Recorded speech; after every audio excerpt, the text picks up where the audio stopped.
name's Ashley, and welcome to Channel 5 News. Today we'll be viewing about a man named Dred Scott, who was a slave in Missouri. His slave owner took Scott to Illinois and lived there from 1833 to 1843. After 1843, Dred Scott's owner took him back to Missouri.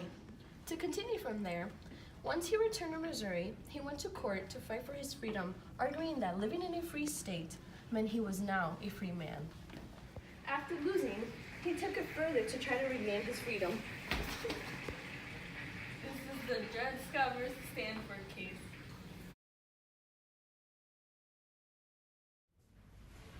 Hi, I'm McLean. I'm against slavery, a political opportunist, and I'm in the Republican Party. Hi, I'm Tanny. I'm pro-slavery. I'm in the Democratic Party, and I'm against the central bank. Hi, I'm Campbell. I'm pro-slavery, and I try to avoid issues between North and South. Hi, I am Dred Scott's lawyer. Hi, my name is Dred Scott, and I'm fighting for my freedom.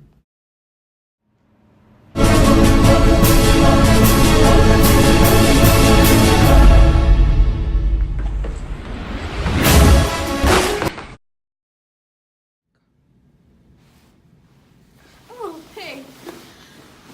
Three questions that were brought up during this case was, does Dred Scott have a standing as a citizen in court? 2, does Congress have the constitutional power to regulate slavery in the new territories? And 3, is Dred Scott free?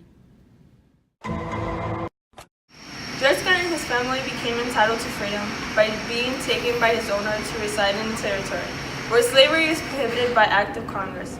And that, in addition to this, he himself became entitled to freedom by being taken to Rock Island, in the state of Illinois, and being free when he was brought back to Missouri. He was, by the laws of that state, a citizen. Dred Scott is not a free man. Agreed. This court lacks jurisdiction. A free black man of the African race, whose ancestors were brought to this country and sold as slaves, is not a citizen under the Constitution. They can be citizens because they already vote in 5 states. I still don't agree. He is not a citizen. He has no right to be in this court. Yes, he does. The Missouri The Compromise. Missouri Compromise has nothing to do with this case. Hold up, but there is a point to it. There. I'll be discussing the issues. I believe that he is not a free man. I say he is a free man. I disagree with you. He doesn't even have the right to be in this court. This isn't fair. He is not a citizen. He can be. Well, my vote is the majority Dred vote, so it Scott. doesn't matter. Oh! The court has been decided. Dred Scott will not be a free man.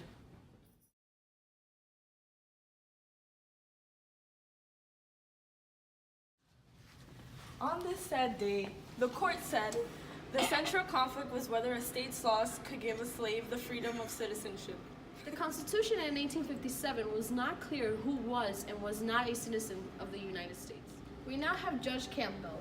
How do you decide whether a person is a citizen or not? To decide, the court considers the intent of the authors of the Constitution and the Declaration of Independence. The fact that slaves are allowed in the North is very controversial. This is more beneficial to the South because they still get to keep their slaves even in the North state where it should be free.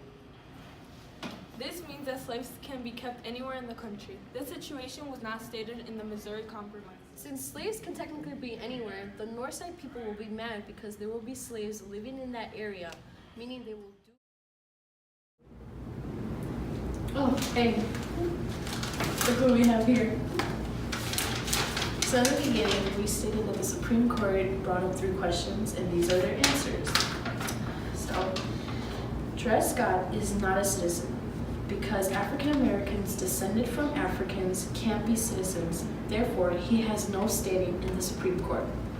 For the second question, it says that for the second time ever, the Supreme Court uses judicial review by saying the rules of the Missouri Compromise is unconstitutional. For the last question, the Supreme Court said that he is a slave and they are not going to do anything to change that. Judge Tanny thought that him and the court will be able to prevent the Civil War with this case. Oh. Roger Taney, a supporter of the South, wanted to solve this issue of slavery all by himself rather than seeking help from Congress. Oh, hi.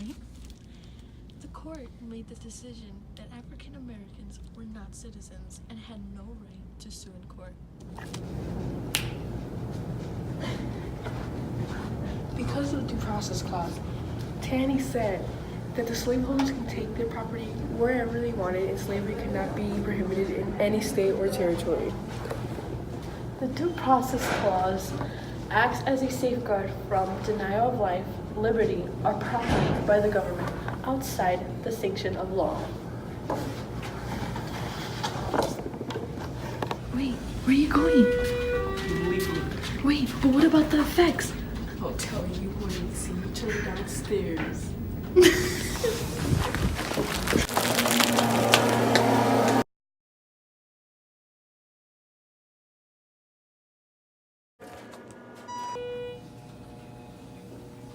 So, come on in. So, let's talk about the effects that this case had overall. So, this case had angered the abolitionists and had given the Southerners more control over slavery. Also, because of the Dred Scott decision, it basically expanded slavery to the West, which affects the 3/5 compromise, meaning that for every 5 slaves, you get 3 representatives for that state. This is bad for the Northerners' interests if this is a slave state. Another effect was that this also allowed Republicans to have a firmer stance on free soil and the idea of slavery not being left into the territories.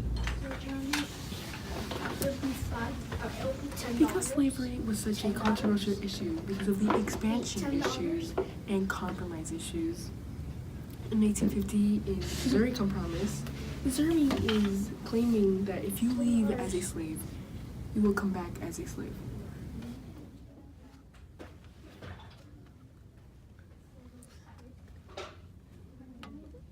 Hey, wait, come back.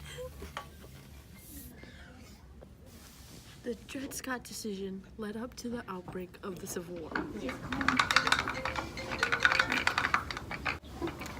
Even to this day, the decision made in the Supreme Court is the worst decision they made overall because of the ramifications it had, because it eventually had led up to the Civil War that only happened a couple years after.